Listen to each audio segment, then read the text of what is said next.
айт күндөрү туугандар бирин бирин зыярат кылып, майрамдык берип, үйгө конокко чакырган эң жакшы болот. Бизде эң эле жаманы ошол айт күнү, айрыкча Оштар, Жалал Абад тарапта ошол адам өлгөн күнгө үйгө гана келишет. Эгерде кимдир бирөөнүн үйүндө өлүп ошого 3 айт өтө элек болсо, ошол үйгө келип Куран окуп кайра кетишет. Ушунчалык бир түшүнүк калып калган Курман айт өлүп калгандардын, Орус айт өлүп калгандардын майрамы экен. Адамдар өлгөн үйгө гана келет экен. Демек, биздин үйгө майрамдап келүү үчүн сөзсүз түрдө бирөө өлүш шарт эмес, урматтуу бир тууганым. Туура.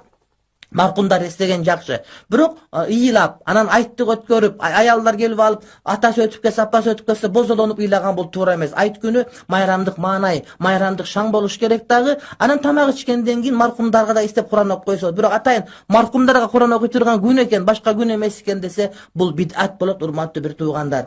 Ошондой сырткары эле кимде ким айт намазга бара албай калса, анда башка жакка чогултуп айт намаз окулбайт. Ошону менен урматтуу бир тууганым калып кеткен болот. Айт намаз окулгандан кийин Кудай Таалам намазыңызды кабыл кылсын деп бири-бирине дуа кылган. Албетте бул дагы жакшы маселе, урматтуу бир туугандар.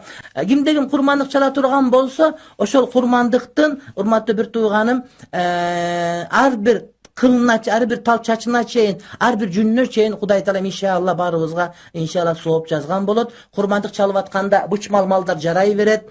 Аксак болуп калган, арык болуп калган, тиши түшүп калган, көзү көр болгон жарабайт. Бирок баш иштебей жанагыдай баш айланпа болуп калып, бирок семиз боло турган болсо, бул жарай берет. Эгерде бир адам, 7 адам чогулуп уй сойгон жакшыбы, же болбосо бир кой сойгон жакшыбы дегенде, экөөнү карап көрөсүз, кайсынысынын баасы кымбатыраак болсо, ошону чалган жакшы. Мисалы үчүн, уйдун 7тен 1 бөлүгүнө караганда бир койдун баасы кымбат болсо, анда койду чалганыңыз жакшыраак болот. Эгерде кой баласы чала турган болсоңуз, ургачы койго караганда эркек кочкор жакшы, эгер экөөнүн баасы бирдей боло турган болсо. Ал эми эчкиде эркек текеге караганда ургач эчки жакшыраак, эгерде экөөнүн баасы бирдей боло турган болсо. Gün, şaytanга eң бактысыз күн Арафа күнү экен. Эмне үчүн? Жараткан Алла Таала бенделерин күнөөлөрүн ушунчалык кечирет экен, ушунчалык дозоктон бенделерини куткарат экен, шайтан аны көрүп туруп, мээнетин текке кетти деп, өзүнө өлүм каалап, мага өлүм болсун деп чачын жулуп, башына топурак чача турган күн деп пайгамбарыбыз айткан.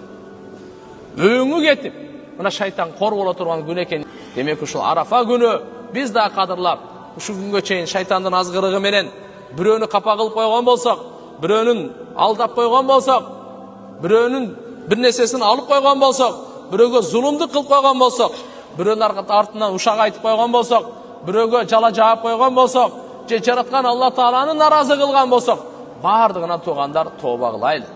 Алла Тааладан кечирим сурап, улуу күндөрдөгү кылган жакшылыктардын сооптору улуу болсо, ошондой эле улуу күндөрү кылган жаман иштердин күнөөсү да улуу болот да.